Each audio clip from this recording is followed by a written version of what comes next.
When people who hate me get tired of calling me a fascist or a white supremacist, they let fly with eugenicist. But eugenicist may be losing its sting. Just last week, the New York Times astonished me by publishing an article called "Should Human Life Be Optimized?" It included moving pictures of cute babies who had, in some respects, been optimized. It even used the word liberal eugenics to refer to latest techniques to ensure children get the best genetic start in life by using a method called embryo selection. It works like this. You harvest eggs from the mother, fertilize them with sperm from the father, and after 5 or 6 days, you sequence the genomes of all the embryos and then implant the ones that have the most promising traits. This is a company that does embryo selection for complex traits. It advertises only screening against undesirable conditions, but it collects genetic data that could be used to predict which embryos are likely to grow into taller, more athletic, smarter people. It is widely reported that if you can pick from 10 embryos, you're likely to have a child with 6 more IQ points than a child conceived by chance. The Times article noted only that it was controversial when it included the following statement from someone who thinks higher IQs are good for the country. Societies that have more intelligent people will have lower rates of crime, of rape, of violence, because intelligence correlates negatively with those societal blights. It's a great long article, but the Times never once mentioned Adolf Hitler or forced sterilization.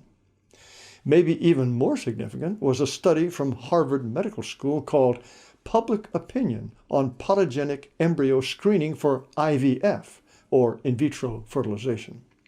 A poll in 2023 of 1,400 people found a lot of them liked the idea of screening embryos.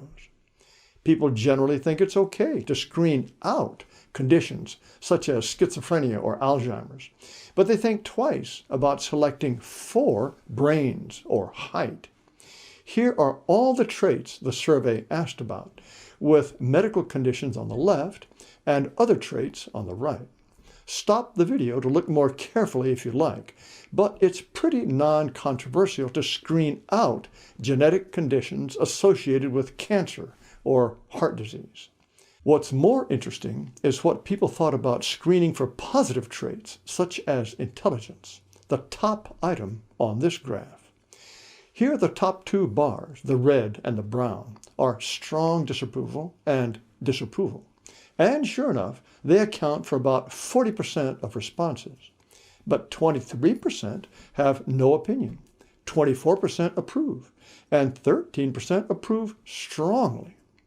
There's even more support for screening out neuroticism or obesity.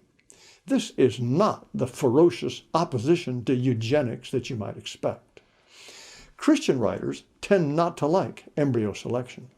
They warn against technologies that objectify early human life and rob it of its moral standing. Furthermore, anyone who believes that life begins at conception will oppose selecting embryos because the ones not chosen are often destroyed. However, there may soon be ways dramatically to increase the chances of having a genius baby or an Olympic gold medalist. It's called in vitro gametogenesis. You take basically any animal cell, reprogram it into a stem cell, and turn that into an egg. In 2016, Japanese biologists did this with cells from a mouse's tail. They fertilized the eggs in vitro, put them into a mouse womb, and got 10 pups. Some of the pups went on to have pups of their own. It would be a huge breakthrough to do this with people. The biggest bother with in vitro fertilization is getting the eggs from the mother. You can get only about a dozen eggs each cycle, and the whole procedure is pretty awful. Sperm are plentiful.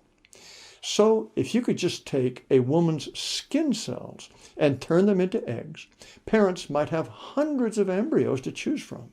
There's no telling what you might end up with. And this could be possible in 10 or 15 years. 2 years ago, a Brown University doctor was already saying it's time for the public to get a sense of the possible. It's also time for the country to return to common sense. Eugenics improves people, just as selective breeding improves plants and animals. It's why cows give more milk, ears of corn are bigger and taste better, and turkeys are fatter and more tender. Fast racehorses produce fast colts. That's why when Triple Crown winner American Pharoah retired and started his breeding career, his stud fee was $200,000. In the early part of the 20th century, we understood that these principles apply to us. It was common for people to attend free public lectures on eugenics. There were fitter families contests in which experts judged families on their desirable qualities. Here are 3 generations of winners with their trophies. Laugh at these quaint pictures if you like, but they reflected an understanding of reality. After the Second World War, a kind of insanity took over that is only now beginning to fade. The title of the Times article I started with is a question. Should we optimize human life? Of course we should. That's what education, healthcare, culture, and technology are all about. You could argue that if we have the means to improve our species, we have a duty to improve it. What has held us back for decades is the fear that if we start taking human genetics seriously again, we can no longer pretend there aren't genetic differences between races. We've even gone through a period when we're supposed to pretend that race has nothing to do with genes or biology, that it's a social construct. When's the last time professors or journalists tried to make us believe anything so colossally stupid? And even now, we're supposed to worry that only rich white people can afford embryo selection. So our intolerable racial gaps will get even more intolerable. The Times article calls this prospect dystopian. Even so, after decades of deliberate ignorance, I see signs of light. Next week, I'll talk about what could happen if we finally stepped out into the full sun.